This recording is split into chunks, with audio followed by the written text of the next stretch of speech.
I wanted to speak to my personal approach to holistic voice work, 5 elements of voice work, with a little emphasis on the holistic aspect and just to bring that reference point into focus.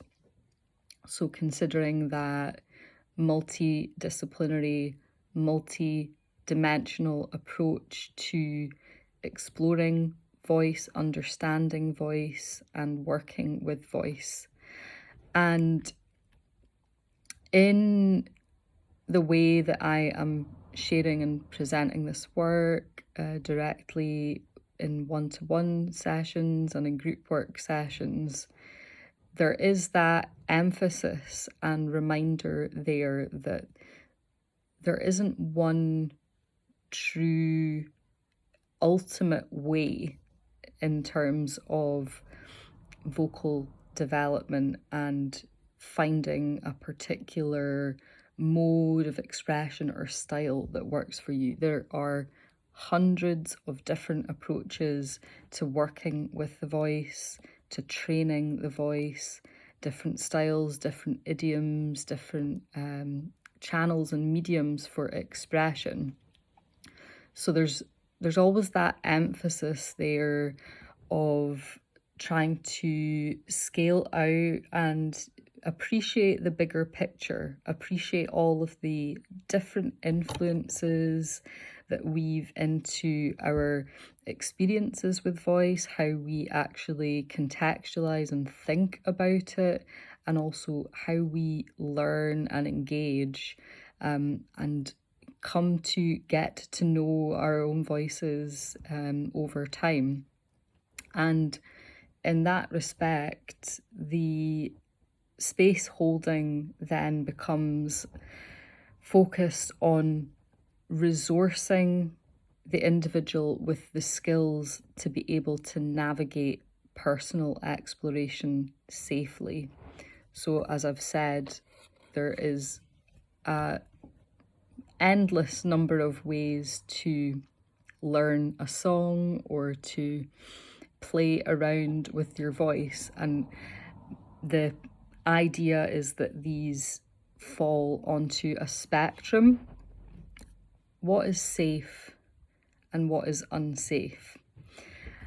And there are parameters that inform the definition of this spectrum that are related to the functionality of the voice. And a really good example of that would be excessive voice use, or using the voice in a way that is pushing it beyond the limitations of its capability.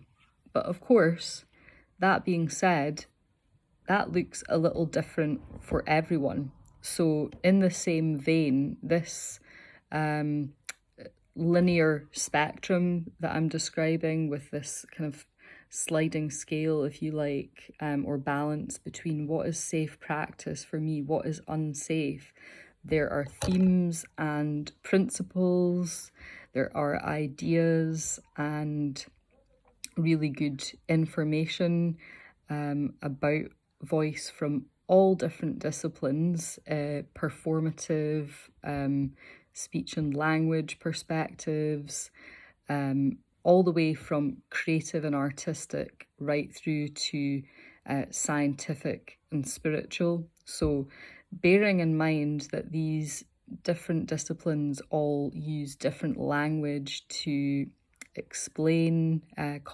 concepts around voice, it's drawing clarity and finding patterns and themes and synonymity between these different concepts to try and start to build a picture of, okay, there's a lot of different advice out there about different ways of using the voice. So how do I know which way is right for me? And how do I know in my vocal explorations and development that I am approaching my curiosity with a safety as my kind of guiding principle to help me engage with things in a way that I'm going to get the most out of different learning experiences. And also the key thing, you don't want to damage your voice. Your voice is your instrument, and it's one of, but a beautiful tool for creative expression. So it's also this process then of navigating your way through the myriad of information out there. And this is where vocal health principles have become really important information to share in this work as well. And that has been informed and inspired directly by my own experiences in terms of a vocal health journey and a rehabilitation journey. So I've been exposed to many different experiences during that process that helped to shape, deepen and inform my personal inquiry with voice, and also to really come back to that question again of, as I'm coming to a practice or an approach, like, how can I approach this safely in a way that is going to support me? And it's the time spent in getting to learn more about your own voice using different tools that you can begin to map out that territory. So if we're thinking about this idea of injury being equivalent to running a marathon or doing something really intensive without the preparation in place, that is a clear path to increasing your likelihood of injury or damage to the body. So taking that kind of principle and approach into critical thinking skills, and also into the learning process of, okay, maybe this song is stretching me, and maybe I feel like there are some limitations to my ability to be able to perform this song, say, as I would like to. That begins to inform your approach to training and working with the voice. Like, what skill development, which area of focus needs more attention and more care?